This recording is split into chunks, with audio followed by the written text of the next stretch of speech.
for it. Welcome to the Triclinium, a podcast named after the three-sided table used in the Lord's Supper, where you're invited to join the three of us as we think through matters of Christian faith, practice, and community. My name's Eric Burgers. I'm here with my stallmates, Jacob Howley and Nate Lead, today. That's great. Today we're discussing whether or not hay is for horses. Hay is for horses. I'm just kidding. And that's okay with me. I kid. Today we're going to discuss matters of church and state. We're going to think through government, Christians' relation to government, and we got a number of questions to get to today. Before we get to that, I don't care who goes first. How you guys doing? I'm doing good. You know, I thought I heard you say Jacob Howley. I did say Howley. I did. Jacob as a werewolf. I got Yes. lost laughing at my own idiocy. Yep, I bet you did. You were too excited to get to stallmates that you just blew right through. I did. Yeah, I totally did. I'm reconsidering our friendship right now. I said stallmates, and there was no plan after that. Nate I was Leeds like, and what am Eric I doing Berger. now? Oh, Howley. Yeah. Oh man, did you know that Howley is actually a derogatory word in Hawaii for white person, or like it's basically their version of gringo. Actually, yeah, I have heard It's like that before, I think. Yeah, like the settler. Yeah. So anyways, yeah, I have a derogatory last name, which is fun. When pronounced like that. Yeah. So thanks. Now you've cursed on the podcast. Now I have to put an explicit rating on the podcast. Thanks, Eric. Oh, well. we hate white people. Yeah, exactly. I feel like this conversation is a good one to put explicit things on, because then I can curse, because this is going to be a very heated one. Oh my golly. We all know. Cover your children's ears, everybody. We all know if Jacob's cursing, it's because I've said something and I'm not backing down from said thing. Yeah. That's what to look for. And it makes him just angry Yeah. enough that we have an explicit title in the I'm gonna be like Luther at the Marburg colloquy. I'm just carving my opinion into the table and pounding on the table over and over again. You should plug that website for Luther's quotes. What's it called? Oh yeah, Lutheran insult generator. Yeah, it's pretty spectacular. If you have some time on your hands and you want to be repeatedly insulted by the great reformer Martin Luther, somebody has gone through and compiled all of the insults from all of his writings. And you just hit the button and it gives you a pretty scathing insult. He was very German, we can say that. Yeah, it's impressive, for sure. Yeah. Oh, you think it's not just... I don't know much about Germany of the time, but is that like the way he spoke? Is it just common amongst the people? He was also probably a jerk. I think he suffered from hemorrhoids for most of his life, so that'll make anybody angry. Okay. Yeah. I guess in my mind, like, he was just kind of his own flamboyant figure, and his certain personality was distinct enough to influence his relevance in the Reformation itself, I guess. Stand up That to the maybe so. papacy. Dude, okay, what would be really interesting would be a comparison article or essay where they compare the personality types of Martin Luther and Donald Trump, because both of them may have gotten some of their influence through regularly insulting their opponents with just scathing, visceral insults. So. I guess, like, when I read him too, and then I read, oh man, his name's escaping me. Dang it! Who was the Luther's like best friend? Who Melanchthon? Melanchthon. Thank you. When I read him and then I read Melanchthon, like they just seem so different to me. They are, yes. Like, Melanchthon is like the kind soul that just wants to sit with the books and exactly. figure That's everything that out. to me is why like Luther is kind of an outlier personality. Like, it's hard to, I can't just sit here and like compare him to like Zwingli and Calvin because they're both Swiss. Yeah. So like, yeah, Melanchthon is like Mitt Romney. Just a very different guy. Okay, so sorry. Melanchthon is not a real name. That's one of those joke names that people. It is. Names. That cannot be real. I promise you, it's a real name. Talking about Luther isn't super far off topic because he existed in a time period where the relationship between church and state was vastly changing, which yes, in its time period, you can certainly argue, if not it, just flatly say it's the case that said change between the relations and the influence the papacy had over the state at the time, the fact that it had weakened so much is what allowed the Reformation to take place, whereas a few centuries earlier, the stronghold that the papacy had and its influence over state leaders just didn't allow the Reformation. And I can say that or didn't allow for Reformation, I should say, rather. And I can say that with certainty because pre-Reformation figures who held to very similar beliefs as the Reformers themselves, who tried to introduce, or honestly, I would rather say reintroduce, because I don't think the Reformation was something entirely new. You could disagree with me or not, but from novel in some ways, to say the least. Sure, if you want to put it that way. Yeah, I don't know if I agree with that, but just to move on. Those figures, those said figures, and the people I have in mind is like Jan Hus, Wycliffe, Tyndale. I just listened to a podcast episode on Tyndale.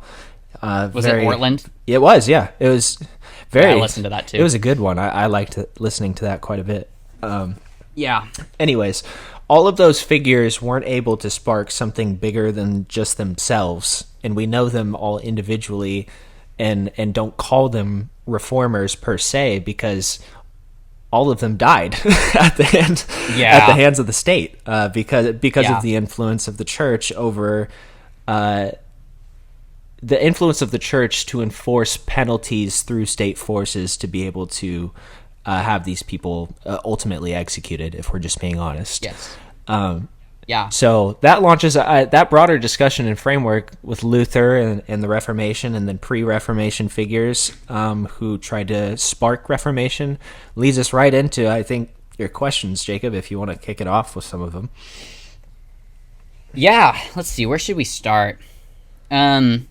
So traditionally, when talking about forms of governance, talking about like how Christians ought to relate to whoever is in governing control at the time, a couple of different passages will come up. You might think about the rulers of the Gentiles lord it over them, but it will not be so among you. You might think about Jesus talking about rendering unto Caesar what is Caesar's. You might think about Romans 13, Paul talking about submitting to the governing authorities. But then you also might think about Peter and I think it's James or John, being taken in by the Jewish authorities and flogged for preaching the name of Jesus and saying, how could we stop?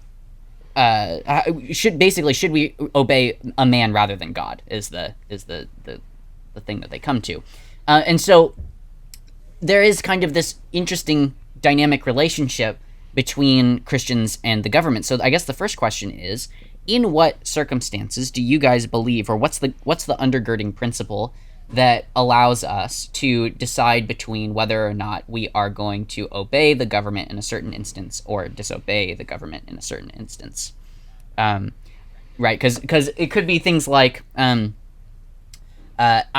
pay taxes to Caesar, right? Pay taxes to the governing authorities. But then if the governing authorities are sponsoring a war that you think is unjust, or if they are, let's say, funding abortions and you think that's wrong, or whatever it is, at what point do you draw the line of saying I am going to disobey at risk of punishment because I don't believe that this is okay? What are you guys' thoughts on that? Oh man, hitting with a banger right off the bat. Golly, Are you guys sweating yet? just more so. I not sweating, but I do want to just form a coherent thought and be able to not stumble over my words with my response. So hard to do that in real time, but we're on a podcast, so I guess that's what we're doing. Yeah. I'm not sweating yet because I don't feel like I have a formed enough opinion. The closer I hold an opinion, the more I'm going to sweat over it if I get asked a hard question about it, because there's a chance you could be wrong. And and if you hold it really close, it's really tough to let an opinion go. But on this one, Yes. I don't hold. I have principles and ideas that I think I would hold by, but like there's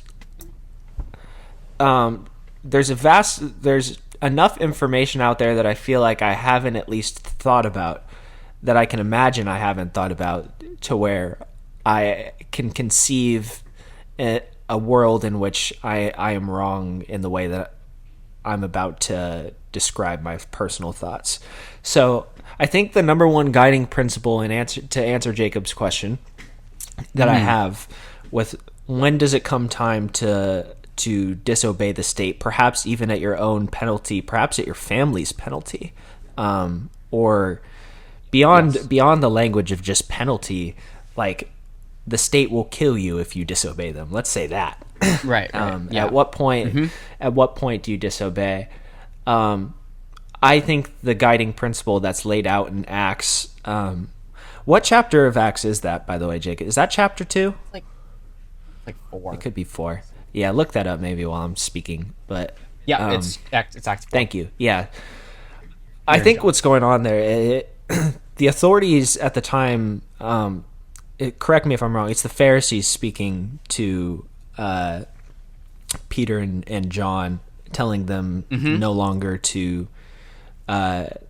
They're telling them no longer to preach the name of Jesus, to keep silent about Jesus' name and no longer spread the message, which happens to be the gospel itself, to anybody. And the fact of the matter is, my understanding of that passage and the reason why Peter and John refuse to do so and give the saying, we're going to obey God rather than man, is because they're asking them to sin. They're asking them to not associate themselves with Jesus any longer, which is absurd, because in their view, like that is God. Like that is the person to worship. You are literally asking them to reject God at that point. So that's long-winded to say my broader point, which is, if the government or the ruling authorities that are over you at the time, you can argue whether or not the Pharisees embody that or not in that passage, but for the sake of argument, let's say they do. They are the governing authorities. If they are asking you to sin and to go against God himself, it's pretty obvious that you shouldn't do what they're asking you to do, or telling you not to do, because that's wrong. Yeah. So here's a question to kind of. But I forgot what I was going to say. Sorry. Yeah, go ahead. Let me ask this question, and maybe it will give a little more clarity to the nuances of this rule. So I think like a fairly like good place to start with this is taxes, because taxes fuel the government's work. Yes. And sometimes the government's work is burning Christians alive, and sometimes the government's work is like opening hospitals, or providing healthcare or whatever else. So there's goods and there's evils that are perpetrated, and some of the government's work is like directly sinning, right? Why is it that Christians, do you think, in the early days of the early church, and I think that it would be interesting to go and look and see if they have rationale for this, because I'm sure they do. Why do you think it is, not without having read, or I don't know, maybe you have read, but why do you think that they would have been okay with paying tributes, taxes to the Roman Emperor But when the Roman emperor asks them to sacrifice, now the line is too far. Like what's the splicing there that allows for that? Just to rehash what you're saying to make sure I'm understanding correctly, you're drawing, you're uniting two, or you're trying to hold two things up and say, how can these things coexist? On the one hand, you have Christians who are paying taxes to Caesar. On the other hand, Caesar demands that you give sacrifices to him as a deity, which is against the faith. And you're saying, how can this be? Is that right? More like if taxes were used to build temples erected to different gods. Yeah. How is it that we can, on the one hand, say this is not participating in sin, but this other one is participating in sin, and so I'm going to draw the line. Like, I mean, obviously we have Jesus' own example about like saying render unto Caesar what is Caesar's, but I'm wondering, like, what do you think Jesus saw about taxes that allowed him to say something like that? Because I don't know that we necessarily understand the principle underneath why Jesus would say something like that. Yeah. It, boy, this is a really hard question. I just want to acknowledge that. Nate, if you have something that you would like to say for, I feel like I've talked too much already. So. Yeah, Nate, what are you thinking? Yeah, so my first thought is that there's obviously a sliding scale. You know, I think that there's at least maybe a tier list, or I don't know exactly how to describe it, but there's different penalties for different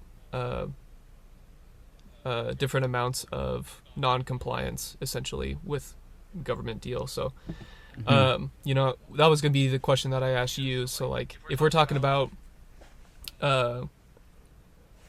like, the government's doing something that you don't necessarily agree with, like, just on like a logic level, well, it's like, do you rebel against that, and what's the penalty if you rebel against that? So if I don't pay taxes or whatever, what's that going to lead to?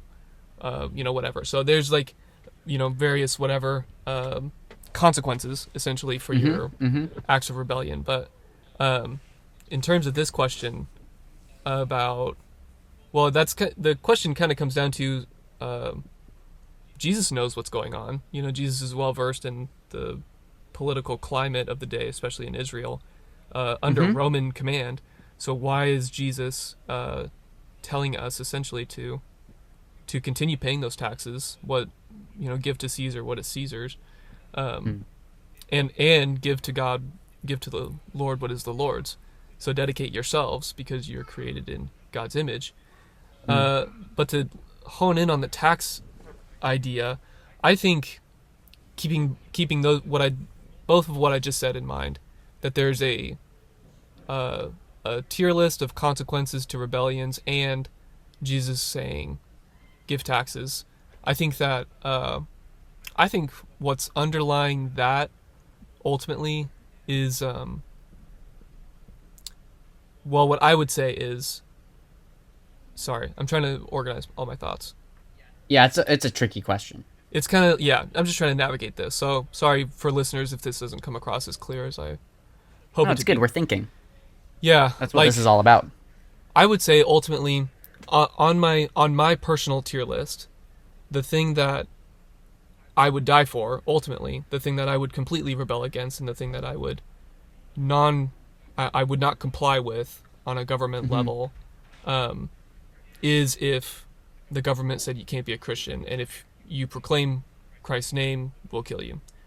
It's like, okay, I'll die then, because I'm not going to not proclaim Christ's name. Again, not again, but you know, that's big talk, and hopefully my prayer and my hope is that I will follow through with that, you know, in the moment. Who knows? But my hope and my prayer is that I do follow through with that, if that ever came to be. But that's my ultimate non-compliance. I'm not going to go along with anything that the government says if they say you can't do this. So that, bearing that in mind, you know, that's my line. If the government is committing other acts of sin or whatever, and I don't know, I don't want to say that they're not sin or that they're not as evil or whatever, but that's my line again, is not being able to be a Christian. essentially, or forced religion or whatever. So when Christ says, give to Caesar what is Caesar's, even though he knows what's going on, even though he knows that Caesar is murdering Christians, though he knows that temples are being built and all sorts of really immoral things are happening. The way that I'm looking at that verse right now, at least, is give to Caesar's unto Caesar's, so that you can proclaim my name still. And so, like, in my mind, I'm like, yeah, there are things that the government does that I don't agree with. Is that worth me not paying taxes over and going to prison? One, I wouldn't be leading my family very well. Two, it'd make it harder to freely share the gospel. Now, obviously, the New Testaments are full of Paul proclaiming Christ's name in prison, and that's very real. So I think that can be very effective. But in my mind, it's like, even if I disagree with the government on some things, but it's not, you can't not be a Christian. So even if they're doing all that, I don't know, I'll do what I need to do in order to be, well, I don't know. I don't want to go to the extremes, because obviously this is a very nuanced and very it requires different examples and different answers for different examples. But my thought is, I'll continue paying taxes so that I can continue to spread the gospel as much as I can, essentially. So, yeah. I don't know. It's a long-winded answer, because I'm trying to gather my thoughts. But you're trying to process it, yeah. As you were talking, Nate, I had this epiphany, and I don't know if I've ever thought about it this way. But when, I think there's at least one of the accounts where Jesus says, like, he asks them who's on the coin. I think that might be in all of the accounts. Who's on the coin? Well, it's certainly in Matthew 22. That's what I'm reading right now. Matthew 22. Okay. So he says, like, they say, like, shall we pay taxes to Caesar? He says, well, whose image is on the coin?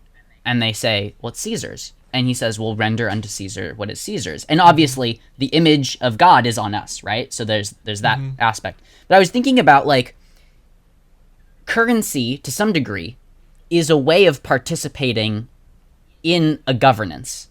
It's a way of it's a token of participation, right? So you're using a tool that, money isn't always a valuable thing. Money is a representation that comes in as a placeholder within a society and this is like one of the big marks of whether or not a nation is doing well financially, or really the bigger question is whether or not the government has trust with the people, is how inflated is the currency, right? Like how steady is the currency?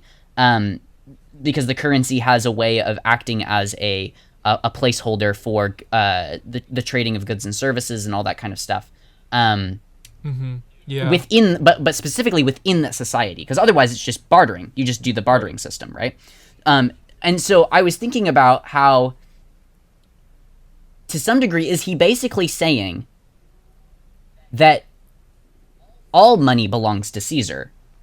And so when we talk about what we do with our money, it's like you're using monopoly money. You're using a form of measure of value that only operates or belongs to the society that it belongs in. I mean, I don't know if Jesus was like thinking through it on that minute of a level, but it is interesting to think about what money actually is, and how it's not necessarily it's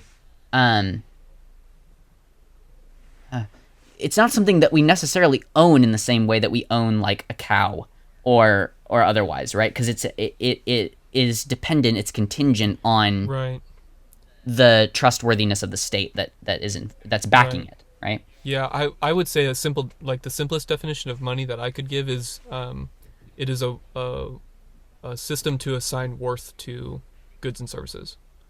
So money itself is just a way of assigning worth. essentially. Yes. So it's when you peel back from it, and it's like, yeah, money in and of itself, doesn't. Money doesn't have value. Its value comes from the ability to buy other things, essentially. So could we say that money has a very similar way of operating in a society that rights do? Like, it doesn't work outside of the society, but there are certain rights that are afforded to people. There are certain systems that are used to govern the people within the society, that are, you could say, almost, they're extended as what would you say, conveniences or comforts. So I'm thinking about specifically, like, Paul is not unwilling to use his citizenship to get himself out of trouble later on when he's about to be arrested by the Roman officer. And he says, hold on, I'm a Roman citizen. Now, he hasn't brought that up until this point, right? So there is a discernment. He doesn't just use it all over the place, but he's not unwilling to use a system that's established by the state that he's a part of, even though he's a Jew, right? Like, at the very center, that his Roman citizenship is not necessarily common to the people that he most readily associates with. He's willing to use it as a bargaining chip, as a token, in order to preach the gospel further. But he doesn't see that as participating necessarily in the government, or or even as abandoning his own people group, right? Like, he's still a Jew, and I think he would probably have. I stand by saying that he would probably have considered himself a Jew to the very end. Like, I don't think he abandoned the Jewish people, or that aspect of his identity. Now, whether or not how he related to the Jewish people was definitely different after Jesus. But anyhow, so all that being said, do you think there's a way in which both money, to kind of sum up, both money and rights can be used to the advantage of the kingdom, but using them is not selling yourself out? Well, it's very interesting. For example, so here in America, we have the freedom of speech, so we can say whatever we want, essentially. Right. So we have the freedom to preach the gospel. In Canada, they don't. They don't have the freedom of speech. So their speech can be, what's that called? Censored. Yep, it can be censored. It can be controlled in a way. Suppressed. Compelled. Suppressed is probably the best. Compelled speech. So it's less free. So to kind of, what I'm trying to do is make a parallel to Paul. As Americans, we can use our free speech in a way that can reach Canadians in a way that maybe their own rights don't afford them. Is that? That's less. Different? I think that's less what I was saying. I think it's more like, as Christians, maybe we have the way that we can justify operating within the rights that have been afforded to us without considering ourselves a part of the beast that is the world outside, right? Like the Roman Empire or whatever else, right? Because it's fascinating. You have Paul, who is I cognizant of the reputation of the Roman Empire, has lived within the exilic people of God, under Roman occupation, knows the damage that Rome has caused, and yet is willing to stand up and say, "I'm a Roman citizen," right? Okay, I see. So he's utilizing all the benefits that comes with that right. Right. But in Jesus. Okay. Jesus does the same, right? Like because he to some degree, I think he understands that. Well, okay, so the Jews would have seen some of the Jews would have seen paying tributes to Caesar, paying taxes to Caesar, as selling out to Caesar, right? Like you were no longer operating as a kingdom apart from Caesar, or as a people that's apart from Caesar. Now you are capitulating to Rome, and so that's why they asked the question, because they were trying to trap him and say, like, do you think we should pay taxes to the governing authority that as a part of our religious belief, would say is not actually in control over us, and won't be forever, and that like we're trying to be rescued from, right? And Jesus is willing to say, operate within the edicts and the but by doing so also participate with the conveniences, right? Use the currency that Rome is offering you, because your identity somehow is able to exist outside of the things that you use that are afforded to you by the government, even if that government is not ideal, or like not what you would yourself want to play into or be a part of or promote. So yeah. I'm trying to think of a good like parallel for today. Well, it's kind of like ultimately where's our identity ultimately found? Is it found in our nation, or is it found in Christ? So, right. So Paul is comfortable saying, hey, I'm a Roman citizen, and being afforded the luxury that comes with that right, because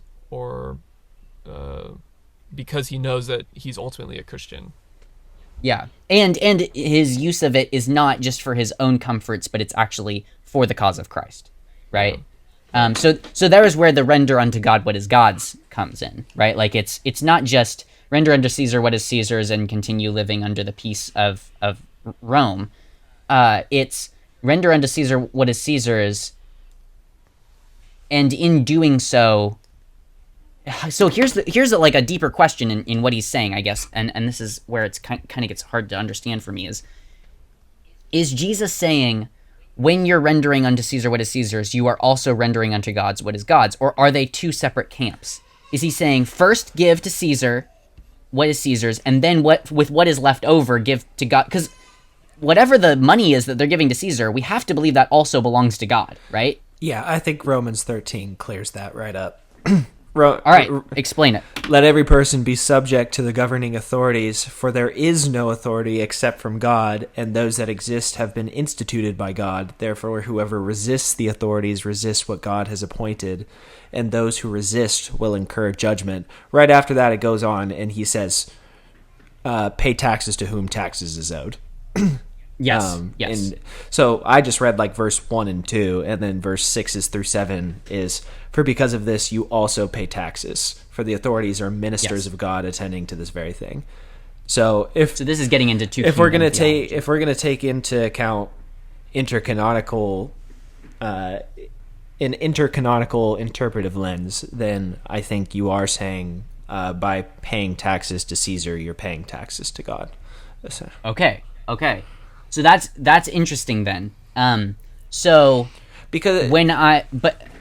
I basically, the only time then that I can fully disobey the governing authorities is when it's absolutely clear to me that by obeying them, I would be disobeying God. Yeah, and I think that's what I was getting at originally. So I want to take it way back to your original question, because the hard part of what you're asking is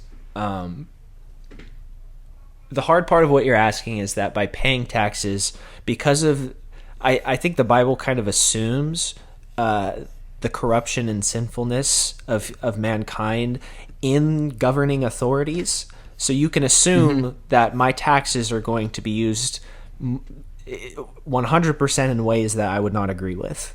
No matter what. It could be sin no matter what. I think it kind of assumes that. I think Jesus likely assumed that. That's part of the reason why he's getting bound up in that question, and it almost seemed like he got trapped in that, and then he had a brilliant answer that made everybody marvel, is because if he said it one way or another, and particularly if he said that you can pay the tax, they could immediately they could pounce on him for a number of different angles. But I would imagine that one of those angles is, the Jews are well aware that of what the taxes are being used for, right? And which is the oppression. They certainly could make a theological case against Jesus if he said, just pay the tax, no thought or question to it further than that. So the hard part is we know our taxes are going to be misused. Again, this is kind of head thought right now, so it's not fully fleshed out, but my original reaction wanted to be to make a bifurcation between the will of the taxpayer and the will of the government itself. The taxpayer paying the tax, by nature of just giving it to the government, is not saying that, therefore, I want temples to be erected to worship other gods. That's not your will. It's the government's will to do that thing if they so choose to do it. And I would say in the biblical times that certainly was the case. That was Caesar's will, not the taxpayer per se. And so I think that could maybe be a solution to the problem, is to make a bifurcation between the will of the taxpayer and the will of the government, and say that as long as my will is correctly ordered with God's will as I'm giving this tax, I'm not, in my mind and in my heart, saying that the government is justified in doing such a thing. The government is the one who, in their mind and in their heart, has had it out to do these sinful things. And then perhaps, I think what Nate said is probably, because what immediately arises against that thought is, okay, well, how far is too far? Like, where do we draw the line? Right. You can't just say that everything that the government does is justifiable and just take whatever comes to you, even if it's horrifically bad. But perhaps Nate's point earlier is the line, insofar as soon as the government is saying you can't be a Christian anymore, or you have to do things that are blatantly against Christian conviction, perhaps that are making you personally, is what I'm trying to say, making you personally do things against Christian conviction is where you draw the line. Because and that would be the kind of wall stopping you between just full obedience, no questions asked, to the government, no matter what they say. Yeah. The harder part, like, to go take it a step further. Sorry, let me just throw this out there really quick. To take it a step further, keep going. The harder part is complacency with government action, even if they're not asking you to, you personally, do such and such sinful thing. Because we shouldn't, I don't think the general attitude of the Christian should be, well, the government's taking my money and feeding it to Planned Parenthood, and that's just all fine and dandy. And I'm just going to do nothing about it. I don't think that seems to be the correct attitude to me. So the question is how do you seek to apply the gospel and the government itself, and to seek Christ even in the way that the government operates itself, while also I'm kind of losing myself in thought, but I think I made my point. You're good. So I have a question that I think that you just like bridged it right into this next question, and I think this will be interesting. This will be, I think, where we start disagreeing pretty heavily, but I don't know, maybe not. I am, at this point, almost convinced that Christians should abstain from the sword in nearly every situation. And part of that, I would say, is participating in forms of governance, even down to the minutest things like voting. So I would say Christians, on the whole, should not vote. And here's why. In like the most layman's terms, I mean, even Paul says this. There's one entity that has been given the sword. The sword. So you could say that the dealing of the government is the sword. It's the kingdom of the sword. Right? So if you to think about it in the two kingdoms ideology, there's the kingdom of the cross and the kingdom of the sword. And I think that they are mutually exclusive. I don't think you can have both. I don't think you can, meaning I don't think you can participate in both. Right. I don't think that you can allow, what would you say? That you can follow the teachings of Christ to not resist the evildoer, to turn the other cheek, to put down the sword for those who live by the sword, die by the sword, and also to take up the sword. Like, I don't think you can do both of those things. And so, I think that wherever the government is at work, there lies behind its work the threat of the sword, right? So let's say, let me paint it in an example. Let's say we illegalize. I like drug use is a good one. So drug legalization or illegalization. So we make drugs illegal, wrong. Like you get criminalized for it. That means that what we're saying, whoever has voted for or who is in an office where they're enforcing or legislating against the use of drugs, is saying where there are people who use drugs, the sword ought to be used, right? If they do not obey the government in this, then they need to be locked up, fined, put in prison, tried, and in the farthest possible case, threatened with their own life.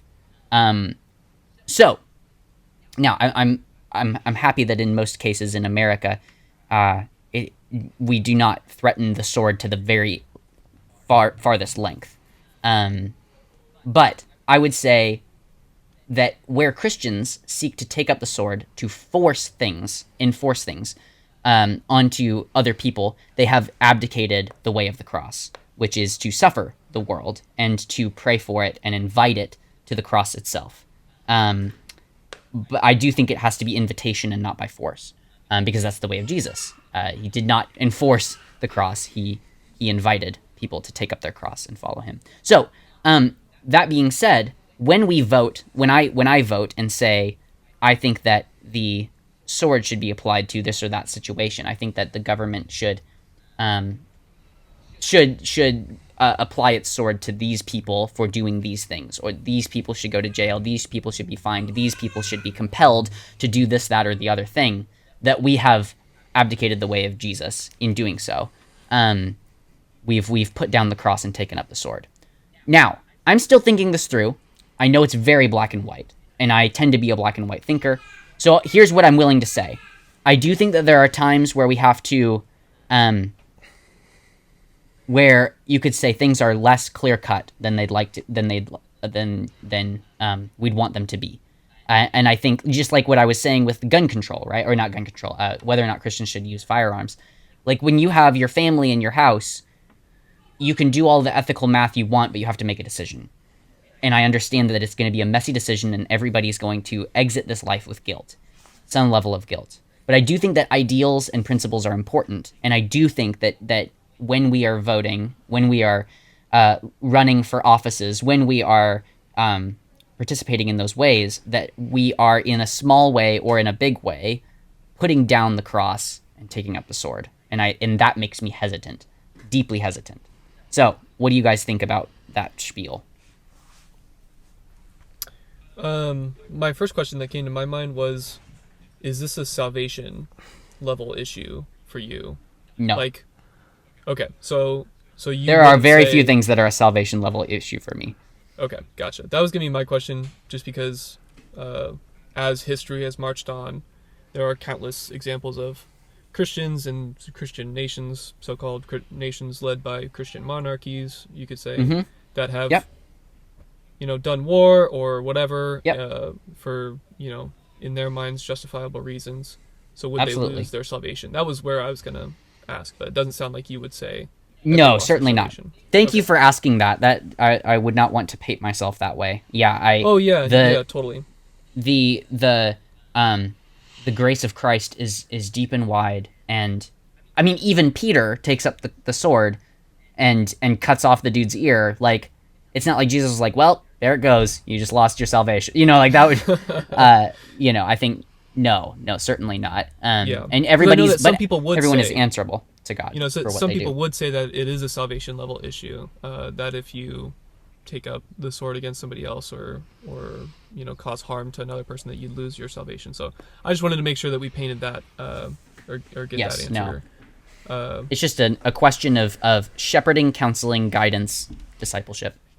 Yeah, I would say, like, in terms of voting, to go to a extreme question, let's peel it back to the voting question.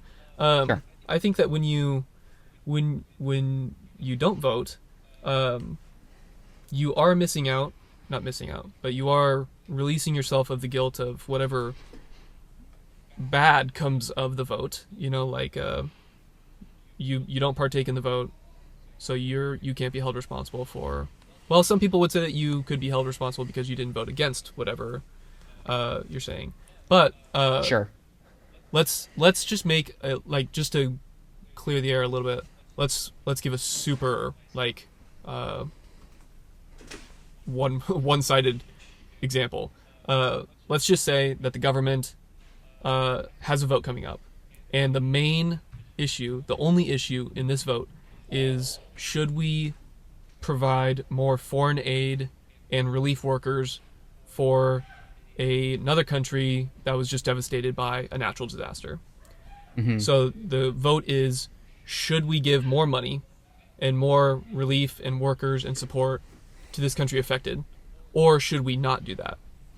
Mm-hmm. So for Christians that are very much so care for your neighbor, love one another, give people the shirt off your back, like that's when it comes to an issue like that, which I know that's a cherry-picked answer. That's that doesn't. Yeah, great.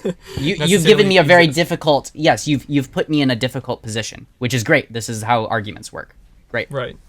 So this is the obviously it's the greatest good that we could do. So when Christians don't participate in a vote like that, they miss out on an opportunity to love their neighbor.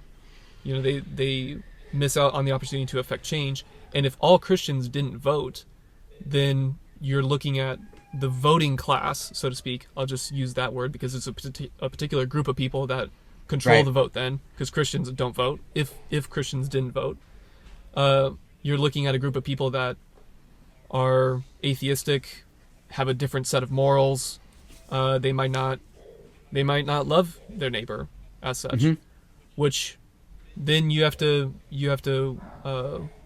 kind of go back and forth. Well, when Christians vote, which way do they vote? Do they vote for net positive things that actually do love their neighbor, and then there are some negative things, but it's mostly net good? But if Christians abstain, what would that look like too? So that vote for that cherry-picked answer, I'm not saying non-Christians are amoral, but they don't operate from a state of eternal truth that is laid out very clearly for Christians. So that vote may go, no, we shouldn't give more relief aid or more workers or whatnot. We should focus on something here in the United States, let's just say, for example, and that. So yeah, I'll pose How would I answer? So great. This is an awesome example. I'm going to give an answer that may seem very counterintuitive, and I'm going to try to explain it. And I understand that it sounds counterintuitive. So just let me say right off the bat, I understand this is going to maybe sound shocking. I would still say do not vote for it, and here's why. Or at least I'm not going to say don't vote for it. Here's what I'm going to say. I'm going to say voting for it is still participating in the sword.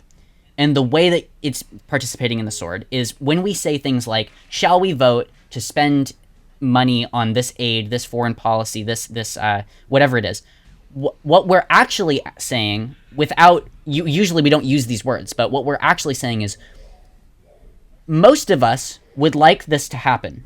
If we get a majority of people who would like this to happen, should we force the other people who don't want this to happen to pay for it anyways? Because that's what taxes do. They are a way of forcing people who may not want to give money to that specific cause to part with their money, right? Maybe taxes will go up. I mean, kind of taxes have to go up, or we have to cut some other thing that they will now not benefit from, in order to do it. So I would say what I'm not saying is that we should just have no government and no taxes or whatever. What I'm saying is when Christians participate in that, we are using the sword, whether or not we want to use the sword, whether or not we like to frame it in those terms. The sword is coming into play because let's say somebody, for whatever, maybe religious, ethical, or just like complete greed. Maybe it's complete greed that they're wanting to keep their money and not give it to the foreign aid or whatever. What the Christian is doing is saying, I do think that the government should say, if you don't pay for this, we will fine you more. If you don't pay for that, we will take you to jail. And if you don't, and if you try to escape jail, you may be liable for your life, right? There's the sword. The sword comes into play. So I think if you're asking the question, should Christians donate to things like that? Absolutely. Absolutely, we should donate to charity. We should have these organizations. I would even be okay if the government was like, hey, we've got this thing that you can support, this program, this agency that you can support with your money, right? But it's optional, right? It's an elected thing. I think Christians, that would be a great way of, like, if a Christian was like, hey, I'm going to start this government program. It's government sponsored and run and all that. But it's going to be allocated towards this. But if it starts to take money from people, right? If it's using the sword to get the money, then I think we run into issues, ethical issues. Does that make sense? Yeah, it's interesting. So why doesn't Jesus tell taxpayers to stop, or tax collectors to stop being tax collectors? Good question. Yeah, that's a good question. Let me think about that. Actually, he tells them to keep being tax collectors too. Where do you find that? Luke 3. He doesn't specifically say you keep being a tax collector, but he does say be a tax collector, but do your tax collector duties responsibly. He says, where do you see that? Right, where'd it go? Let me go back. I think that's John the Baptist is talking. It could be. Yeah, that's John the Baptist. Yeah, I just read a quote from it. Either way, why it doesn't really matter whether it's Jesus or not. I mean, like I could answer in the way that I imagine, unless you just a lot of the things where Jesus isn't demanding the full ideal of the law, or John the Baptist isn't, or whatever, is because of your hard hearts. But I think I have to process that question a little bit more. I think it would go into the minutia of what a tax collector was. I mean, either way, it's directly applicable to the question, because the tax collector, if he doesn't receive the tax, right, he's going to enforce the sword upon the person who doesn't pay their fair share. Yeah. And not only... Sorry, go ahead. There's a part of me that wonders whether Jesus would have really wanted tax collectors to remain tax collectors. Because when he calls Matthew, he does say, like, come follow me, and he just leaves his stuff and goes, right? Now, it could be that you could say the same for the fishermen. That's fair. Yeah, I don't know that I would say that Jesus was, like, justifying tax collecting. I mean, it would make sense, though, because Jesus comes to seek and save the lost, to call sinners, and if that's inherently a sinful position, it would seem, as you're making the case, that he would call them out of such a position. Yeah, I think so. Okay, so this is where I'll say I'm not willing to fully say it's wrong in every instance. And actually, Jesus does interact with Zacchaeus as well, who's a chief tax collector. Yes, and he doesn't tell Zacchaeus to stop being a tax collector. No, he doesn't. You're right. Yeah. I don't know that it's always wrong, but I think that there is a risk when we take up the sword. in the ways that we take up the sword. So my other problem with this too is what came to mind for me is the other thing that is referred to as a sword isn't just the government, it's actually scripture itself, the word of God.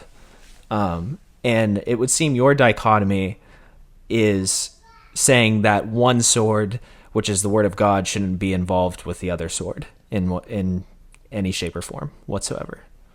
Because the Bible is the most revolutionary thing that somebody could interact with. I mean, it would completely change not only their life on Earth, but their eternal life. Is a big deal to push that. I don't think I'm understanding the pushback. I'm not against the Bible, if that's what you're asking. I don't think that's what you're asking, though. Yeah, what but is it that you're... So your dichotomy would essentially, if it came to be, if no Christians were in government, there would be no influence of the greater sword on the government, within the government itself. I actually think that that's not true. Okay, go ahead. I could be totally wrong on this one. I think the reason I said the tax collector one is it was more clear. This is more of a head thought. Sure, one. It's an interesting idea. Yeah, I think so. Yes, there is one sword that I think is justifiable, and it is God's sword. Mm-hmm. Like God is the one that has the sword coming out of his mouth, but because God is the God of love and knows how to use the sword rightly. I think we often do not know how to use the sword rightly. But I'm gonna go into what I believe is the way of humanity that Jesus paints for us as he shows us what it means to rule. And again, this is going to get into like kind of our difference in understanding eschatology. I think Jesus's reign looks like him submitting to the ruler who is about to put him to death. And you could very easily argue, why wouldn't Jesus have just taken some sort of government, become a small municipality of his own, with his disciples, slowly grown and taken over in influence, which is what the Jews expected from Isaiah. Which is what the Jews expected, the militaristic. What is that? Isaiah, that's not 53, 52? Sorry. Oh, I don't know. It's an Isaiah. The government will be upon his shoulders. Yes. Yeah, yes. It's in Isaiah. I forget what chapter it is, though. Yeah. So the government, what is on Jesus' shoulders? It's the cross. The cross is what he's carrying. I think the way of the cross teaches us that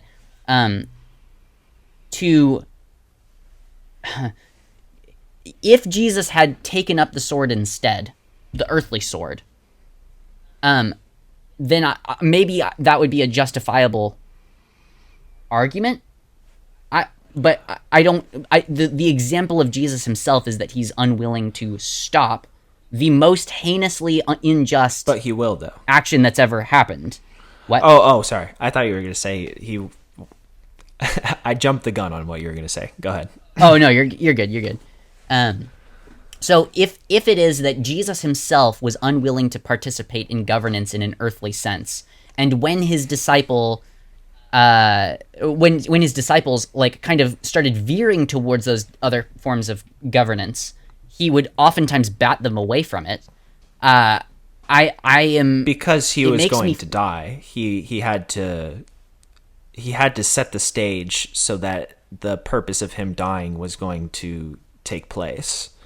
That doesn't really account for the church moving forward after he had fulfilled what he came to fulfill. So why do you think then that the martyrs were not bigger on self-defense? Why not fight back against Rome if they're trying to take your life? I mean, I wasn't there. I don't know. It could be that they had a more pacifist. That's the word I'm looking for. They could have been like way more pacifist than I anticipated. But I mean, it's not like I'm not sure that I'm willing to just go and say, pacifism was the thing and the only thing in the early church, because I haven't read enough to know. And and I don't know for sure. Because Augustine, is credited with a non-pacifist attitude, and he's pretty early in the church himself. So, and He is, and I but doubt he's that also he post-Constantine. would. Yeah, that's true.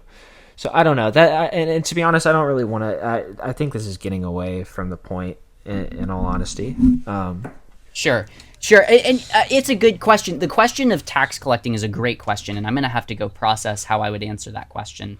I don't think I have a good answer to it yet. So maybe I'll bring it up in another episode. But yeah, so like, I don't know. To be honest, I think if I'm understanding what you're saying correctly, then this is a repetitive theme that's showed up in a couple of episodes now, with a dichotomy that you draw that I don't necessarily adhere to, and it's Right. the dichotomy between love and justice. Essentially, this came up in Inspiration, and this came up in it's Yep. the same problem again. I think it is. Yeah, you're right. Totally. and my problem with this is that essentially, if I'm understanding your view correctly, you're saying that Christians have should have no ability to enforce justice whatsoever. It's rather Because that we don't because need you to. don't because you yeah, I hear it. I mean,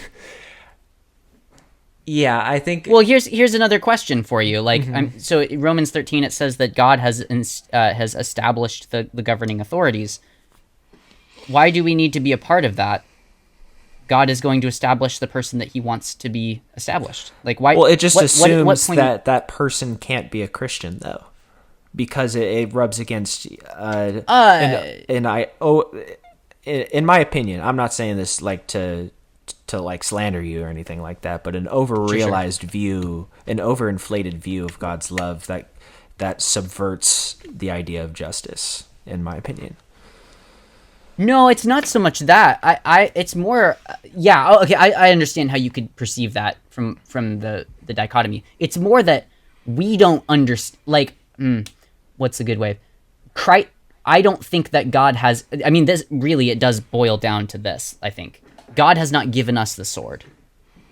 I think that's the essence of my. I mean, but like, who's contention us? with Who's almost us, everything. though? Those who believe, those who follow in the way of Jesus. All Christians. And again, though, but Yeah. that assumes that the us isn't involved in the government at that point either, though. And I don't know that that's the case, is what I'm trying to say. Well, yeah, certainly there are people who are saying that they are following the way of Jesus and who are also taking up the sword. That doesn't mean that Jesus called them to the sword, though. So let's just clarify. By sword, you're basically what you mean by that is like Methods of somebody's enforcement.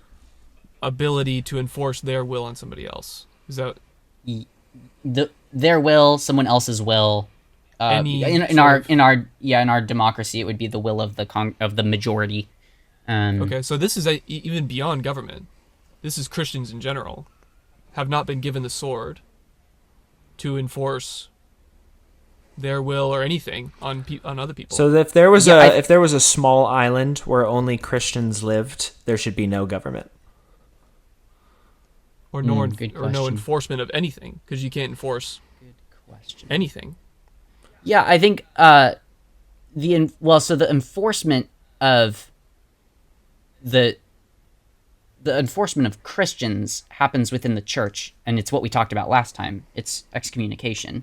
It's Right, it's church discipline. Yeah. church discipline. Church Yeah, laws. there's certainly room for that, but you don't kill people when they're when they're kicked out of your church. You don't fine them. You don't imprison them, right? So if there was an island No, full yeah, of Christians, those things are bad. yeah, if you well, but you're saying that there are contexts where those things do need to occur, and that Christians can be a part of establishing those for people. I think that would be your position, right? Like, those things are bad unless they're in the right context, right? I think my approach is that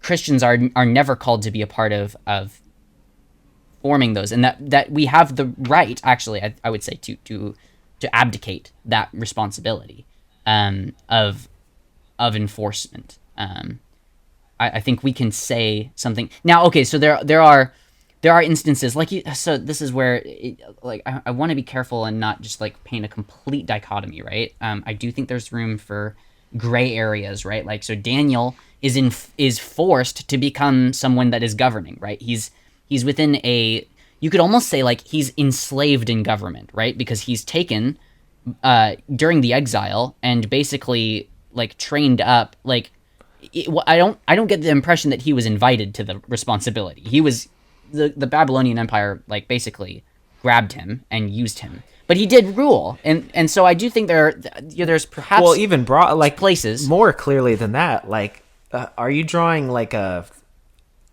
big dichotomy between the Old Testament itself and Israel as a nation as well? Like when they had sovereign authority over themselves, and the church today too. Like, was it wrong of God to say that King David, for example, who was the sword himself, should give the death penalty to certain people for breaking the law? Oh, certainly not wrong. I would say we're just not a nation. Okay, we're not a form of governance, and that's not. That was never the intention for the church. Israel was an established kingdom, right? Like a secular kingdom, and we also have to remember. But that was established by God, though.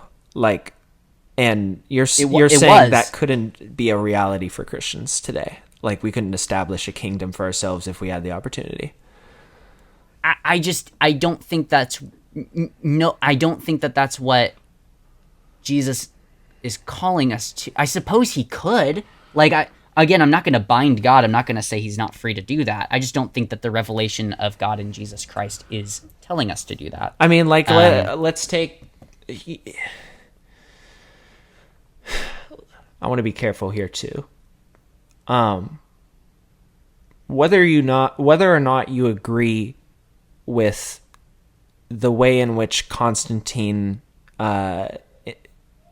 developed the Roman nation, and for the sake of the argument, let's say he enforced Christian laws. Like, the vast majority of people were Christians in that nation. It was a Christian nation, let's say. Okay. Regardless, I don't think you can enforce Christianity. So that's a big problem in and of itself. Yeah. So okay. So I don't think you can legislate Christians should not have a nation of their own in this world. I don't think they. I don't even know that they necessarily can.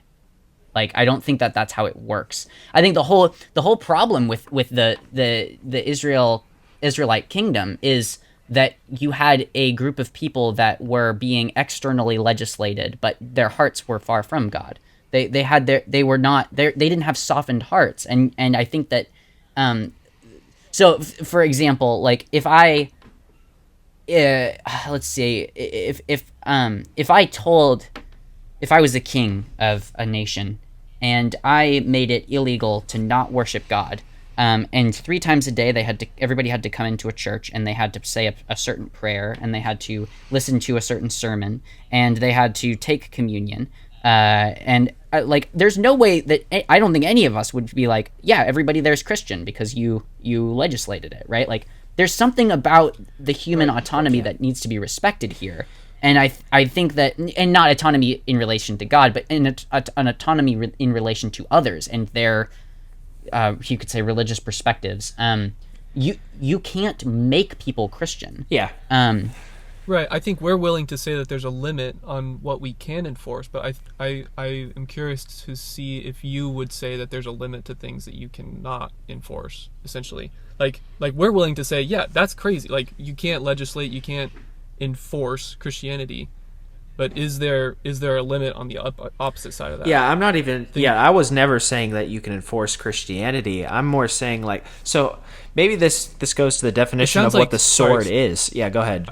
Yeah, totally. I mean, it sounds like what you're saying is that Christians cannot enforce anything. Is that what you would say? Mm-hmm. That there's nothing that we can enforce? Yeah. Because there's 2 spectrums. On one side, you can enforce everything. Christians can enforce everything, including faith, right? I don't think that I would not say that 100%. I'm not there, but it sounds like from everything I've heard so far that you would say that Christians can't enforce anything.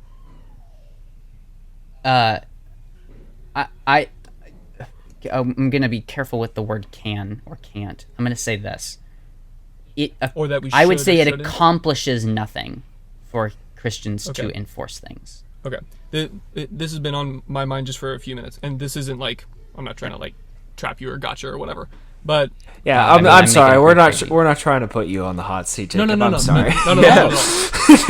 I know we're No, kind of I- questioning I'm you, but saying this is something that just, sounds crazy, so it's fine. Go ahead. Yeah, this is Well, just the a hot clearest one. example to me of Jesus either using the sword in your language or using some means of enforcement is the temple.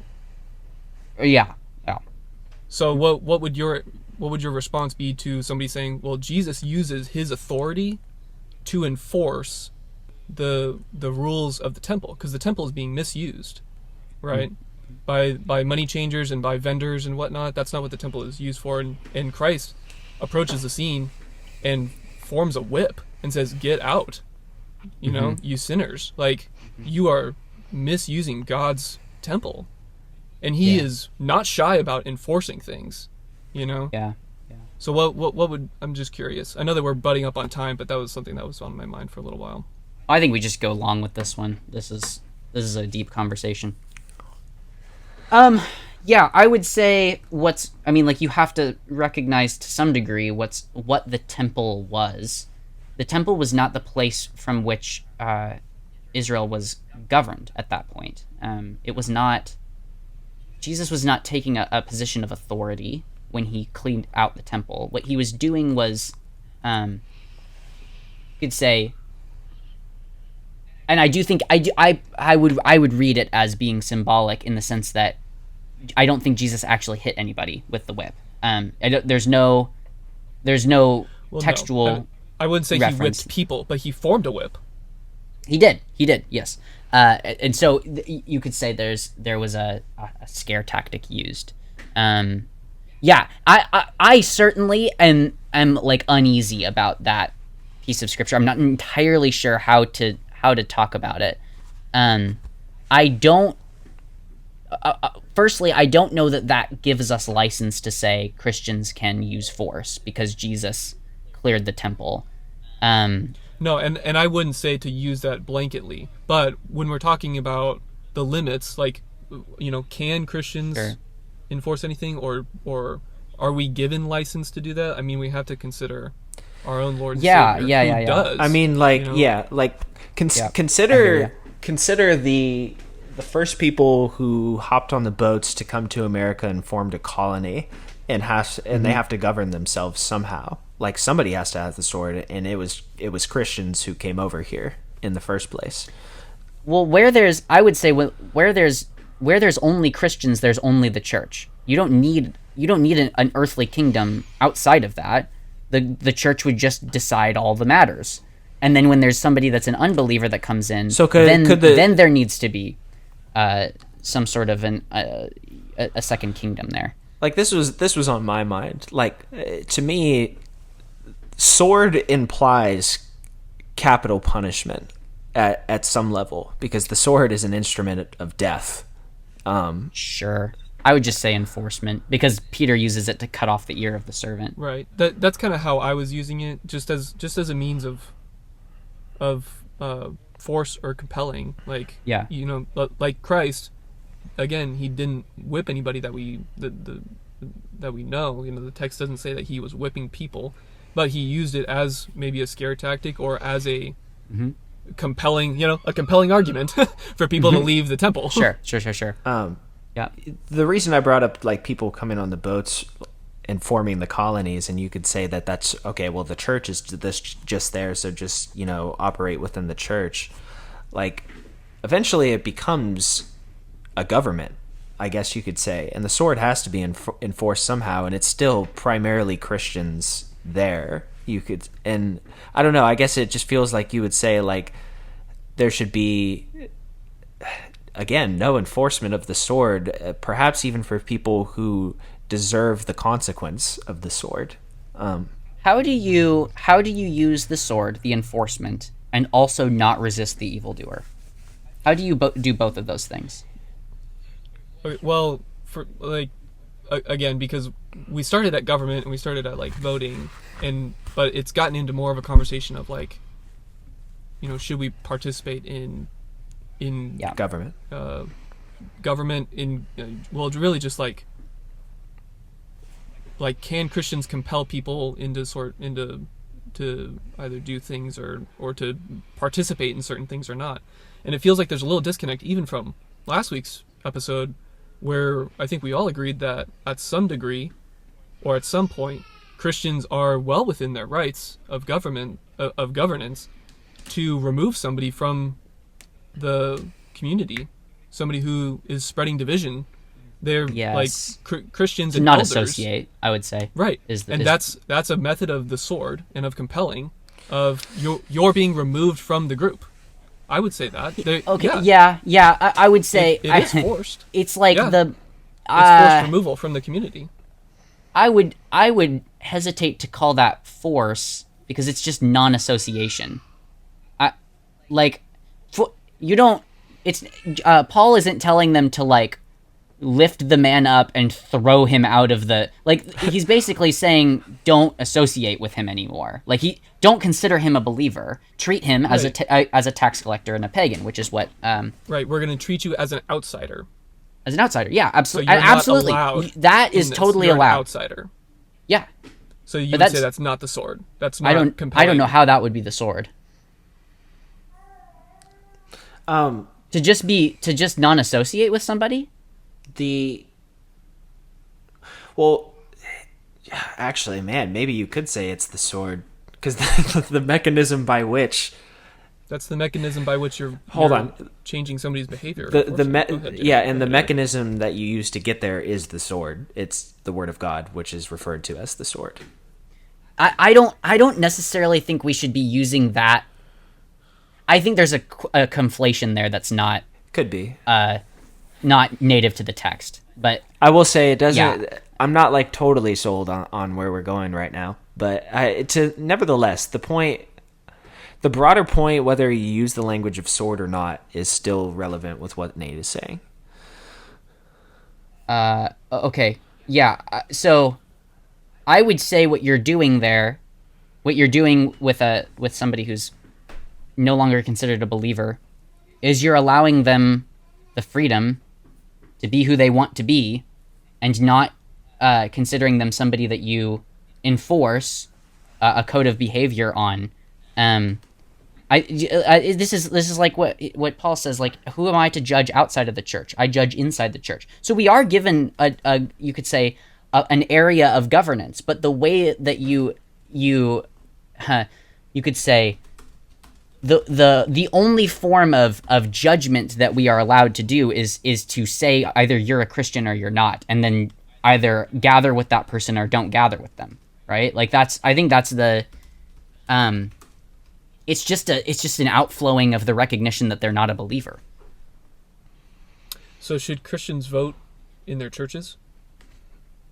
I think he said no. Or should there I be think already. an elder Yeah, board or pastor? absolutely, absolutely, because They should. that's the realm in which we are given to judge. Okay, so we can we can govern, we can enforce. Yeah. Things Now you can't vote on our things own like, population. can we kill our pastor? Like, you can't. Well, obviously not. No. Yeah. So there are certain things that are, I would say, left out of our hands. But yes, whether or not you make decisions that are, like, you could say, native to the community, and like whether or not, and of who is involved in that community, who is considered a part of it. Yeah, absolutely. I think we're called to do that. But there's no place where Paul is like, go hit that guy if he does something bad. Well, I don't right? think Or he's go saying go hit him, but I don't put him in prison. I don't know that it's a mere like disassociate. I don't know that I agree with that. I don't think it's just a disassociation from what I can tell. Like Paul says, deliver this man to Satan. Like there seems to be an active action on behalf of the church. Okay, what would you imagine is the most aggressive form of action that could be taken by the church for taking somebody out of the church? Like what are you imagining, like put a guard at the door? Like what are you imagining is that action that you're saying is like there's something you're saying there's some sort of an action? What is the action? Look, like the action is telling it's the way that you're what I'm trying to get at is the way that you're phrasing it is you're saying, okay, we don't associate with you anymore. We're kind of just turning our backs to you, but the action is in itself telling that person they can't come back. We've excommunicated you. There is a removal on behalf of the church. Sure, it's not physical, but you're not saying that they can't come back. You're saying that you no longer consider them a brother. That Yes. follows, I think, all of the different places.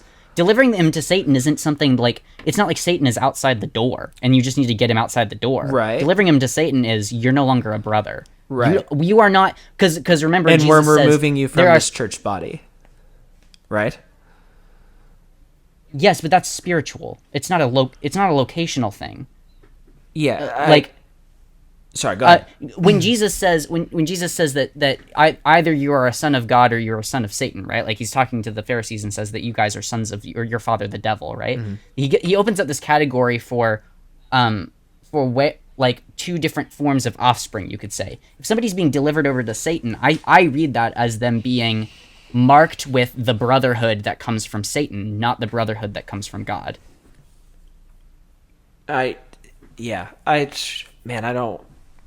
keep saying this, but I don't want to go, like, I just feel like we keep straying away from the point of bringing that up, I think, was to say that there is an action taken by the church saying to said person that you're excommunicated. So the church is in fact enforcing something upon somebody, whether or not they adhere to that or not. And the application that I think Nate was trying to make is to take that and say, okay, the state does the same thing, and somehow we're saying Christians shouldn't be, they can do that amongst themselves, but they can't do it in the state. Am I following this correctly, or am I just way off? I think there's an equivocation that's happening that's causing the problem. I think. Okay. Let me say this, and then I think everything will clear up. No violent enforcement. Okay, so, oh man, In the church? yeah, In the church. No violence? Yeah. Christians are allowed to enforce things. They just can't violently enforce them. yes, okay, And within, yeah, so like obviously enforcement is like it has this connotation of if you don't do this then you will lose something else, right? okay. So That's fine. Let me. You will lose your salvation. You just won't lose your bodily autonomy, right? It's Yeah. not violent. I can't help but feel like we've been a little bit rabbit holey. So I kind of want to, if I can, try to. Well, yeah, I think we're getting into the minutia of the argument, but yeah, go ahead, And let's move us. I'm not trying to move us, but more like I want to try to swing us back onto the bigger picture that we're getting at here. Yeah. Yeah. Go ahead. I think the reason why we were saying that we were trying to make the connection between how the church operates and takes action. We're trying to say, okay, well, there is some level in which Christians can enforce something on other people, albeit non-violently, and that happens within the context of the church. But and now we're trying to make that association to the broader idea of when Christians go out into the world and they interact with government as well. And it feels like we're saying, okay, because the main question at hand that I think we're diverging from each other at this point is, can Christians, in the same way that they enforce things within the church, do that in the world as well? And you're saying no, and we're saying yes. And the reason you're saying no is because, particularly in the world, in the context of government, the government takes up the sword, punishes people with lethality, corporally lethality at some level, because of that. Yeah, but I hesitate to say violence, because violence almost presumes malintent, and I'm not sure that I would ascribe that to what the government is doing. Oh, I don't. Yeah, no. I think violence is just the utilization of corporal force. Yeah. So, anyways, to try to stay on track here, Nate and I are saying that Christians can, at least conceivably, I don't want to speak for you, Nate, so if I'm speaking for you wrongly, just say so. Christians can participate in that, and you're saying no because the sword is involved. Okay, so that's the big picture thing, is lethality or corporal punishment, you could say, is the dividing line, and therefore the reason why Christians can't be involved in the government. I almost feel like that diverged from your original point. No, it doesn't, because it involves, like, your original point was on civic duty, actually, not necessarily government per se, but on civic duty, which involves the government. And it's almost like you're saying Christians should have no involvement with the government whatsoever, but there is, as long as they can retain autonomous decision making, then the government can be involved, but it's there's just no level of enforcement from them whatsoever. But then you said there's some contexts where Christians can enforce things, and I guess that's where I'm getting tripped up at the moment. Christians can't, in the way that from what I understand, this is, and I know that this is a black and white definition. I think this is the only way I can really conceive of the problem. So obviously there are always gray areas, and it's difficult in some places. When the government is enforcing something, they aren't suggesting it, and it's not about association. It's about, it almost always entails some level of corporal punishment. Now you could say, well, what if they're just fining somebody? Yes, but if you don't pay the fines, you go to prison. That is corporal punishment, right? Like, so I would say Christians cannot violently enforce, meaning they cannot participate in things where people's bodily autonomy is being revoked from them. That is the defining line. And I think voting is a way of pushing agendas and policies, and you could say throwing our name next to the topic, or the places where people will be violently enforced, will be corporally punished. The things that will provoke corporal punishment. So can a pagan government violently enforce something? Absolutely. That God has given them the sword. Yeah, so a pagan government, it just, like, that's so weird to me. Like, you're saying that's fine, but you're also saying it's not fine. No, it's that is, I would say the pagans are the ones that are supposed to rule. The ones who the lords of the Gentiles lorded over them. It shall not be so among you. I think it's, yeah, the Gentile, the people outside of the church have a different modus operandi for how they deal with issues in the world. I don't actually think that here's the other side thing that will, and we've talked about this a long time ago, but I'll bring it up. We talked about natural law, and one of the things that came up in that is I don't actually believe that there is good outside of the kingdom of God. So where you have things like, I think, like pot smoking isn't a good thing. It's like nothing is good, right? Pot smoking or not pot smoking, both of those are not good, because anything that happens outside of the kingdom of God is not good. Anything that is disobedient is not good. And I do believe that disobedience and obedience stem from faith. You can't just have obedience without faith. There is no obedience without faith. So okay, tying that in, when a pagan government says, look, let's say you have a pagan government that abides by most of the morality that Christians would tend to, like the same kinds of morality that Christians would tend to espouse, that doesn't make them a Christian government. They're still pagan, and it's still not good because it's not coming from faith. it's coming from their systems of understanding the world and without God, right? Like, which I don't think, like when Jesus says, no one is good but God alone. So you're not gonna vote? At this point, I am of the opinion that I should not vote. I am convicted that it is not a good thing to do. For me, I understand that it's a tricky topic with a lot of moving pieces and a lot of underlying definitions and understandings and constructs. So people have to follow their conscience and their theology. I'm not saying everybody should not vote, and I'm not going to be associated with people who don't vote who vote.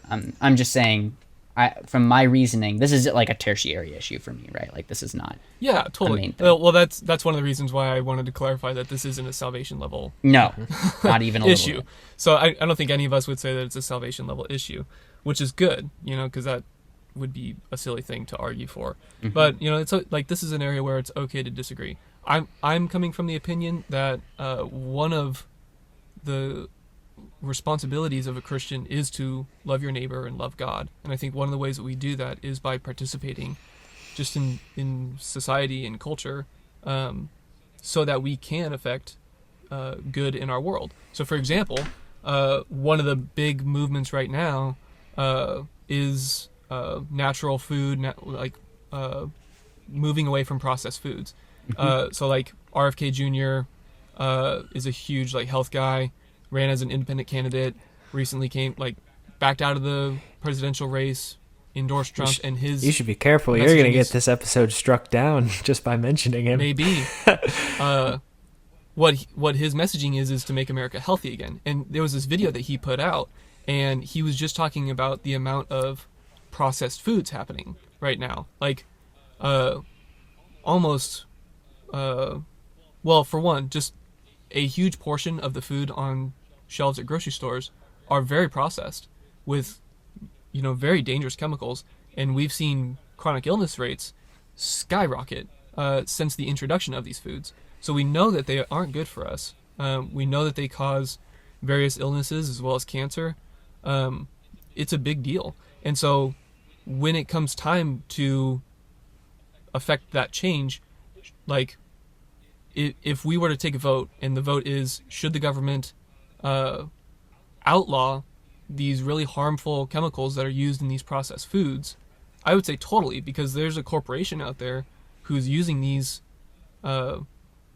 chemicals, baking them into foods that become highly addictive. I don't know if this is totally separate, but in the 1960s, when big food, quote unquote, really started popping off, processed foods and brands, they hired cigarette scientists to make their foods more addictive. So there's a corporation out there that is almost preying on their customers, making them more addicted to these harmful chemicals found in these foods that are causing chronic illnesses and are declining people's health over time. Now I think that is both a societal level issue and an individual issue. And so if we had a vote and it's like, hey, should this corporation that's doing this horrible thing for profit, should we outlaw these chemicals that are in our food? I'd be like, yeah, absolutely, because that is ultimately going to make people healthier. That, in my view, that's one way that I can love my neighbor, by supporting these, at least that agenda that is good. Ultimately, the ultimate end is for people to become healthier. Now, I totally understand that is wrought with political rot. There are tons of issues that can go into even that, and I know that that's a blue sky view of that issue, and who knows what all the lobbying that's happening, who's in whose pockets, what politics are happening behind the scenes. But at the end of the day, I view that as one way to love my neighbor. And I'm not trying to say that as yeah, I love my neighbor today because I voted for whatever. Obviously our love for our neighbor extends far beyond just voting. So I'm not saying that that's the only way, but I'm saying that that's at least one way that I view it as loving my neighbor. Yeah, and I would just say, I think there could be a different Christian response to the problem, a more creative response that doesn't involve us pushing for the fining and imprisonment of people who break that rule. Yeah, I don't think that it necessarily has to lead to imprisonment. I mean, it could just lead to, we're not going to allow you to sell your things on store shelves. Or Yeah. like we're not even going to import those chemicals, or we're not going to allow those sales to be private like that. Or I think we probably need an episode 2, guys. I think the looming question I'm just not understanding, Jacob, is like the mechanism by which, man, I don't even know if this is the right way to ask it, because there's a couple of streams that I'm wondering from you, but the mechanism by which justice should be done, and not only that, whether or not Christians can engage in that, because it seems like you're saying, it almost seems like you're saying when justice is done in certain ways, it's wrong. Like it's inevitably unloving to do certain things that we label as justice. I wouldn't say it that way. I would rather say Jesus hasn't given us the sword. But he does tell us to do justice. Yes. Yeah, and I'm wondering how we absolutely. do that from your perspective. I would, yeah, that's great. I think do justice. That root word is the same word for righteousness. Be righteous, basically, is what he's saying. Do justice and be righteous are basically the same concept in a both a Greek and a Hebrew understanding. And I don't believe I remember any places where Jesus tells us that in order to be righteous, we need to do something that is violent in a corporal sense to other people. So I think you can still be righteous. Not even, well, we're not even just talking about violence, though. Like, because then I would be saying justice doesn't involve violence. It doesn't require it. Yeah, we're just saying like any. Yeah, I think I have more to say, but I think we should probably. I don't want to prolong the time. So sure. All right. Yeah.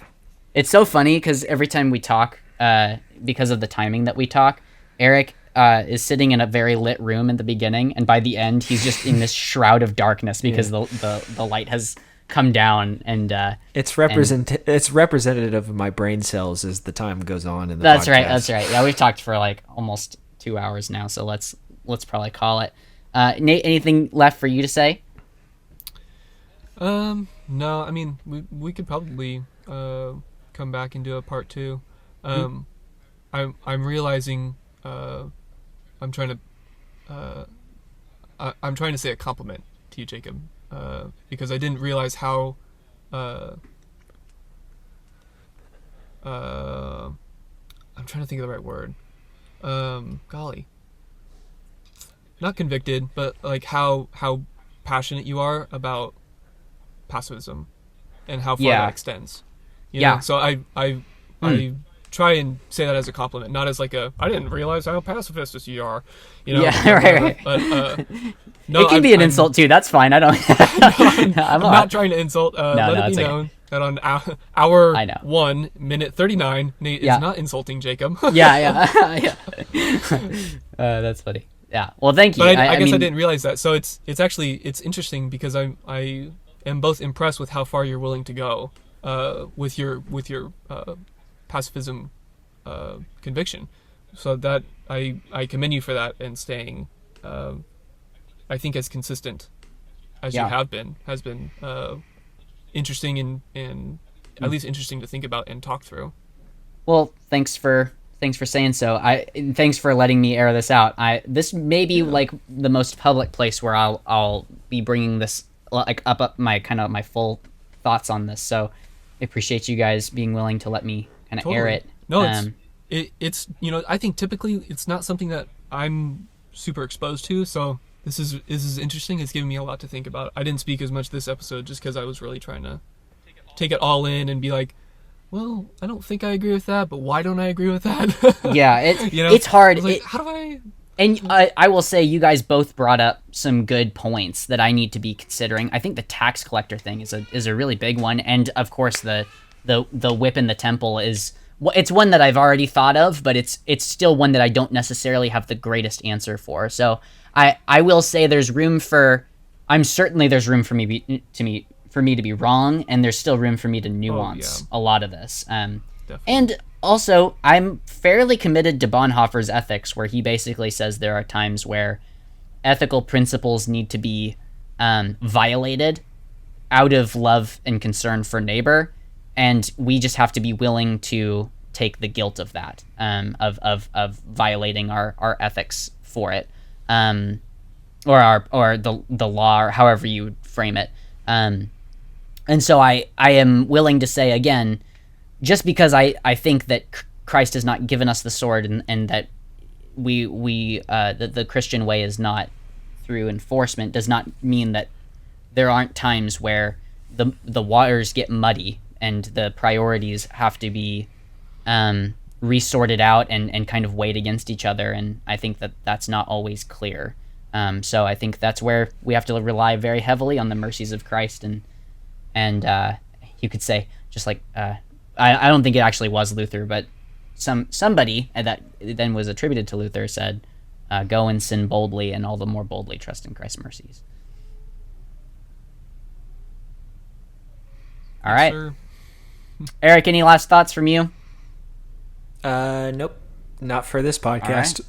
All right. Well, yeah, not for this podcast. All right. Well, I love you both. Thanks for talking with me. Thank you guys for listening, whoever you are on the other side of our Right, if you made it through this internet through stream. all the way. Yeah, congratulations if you made it all the way through. I barely made it all the way through.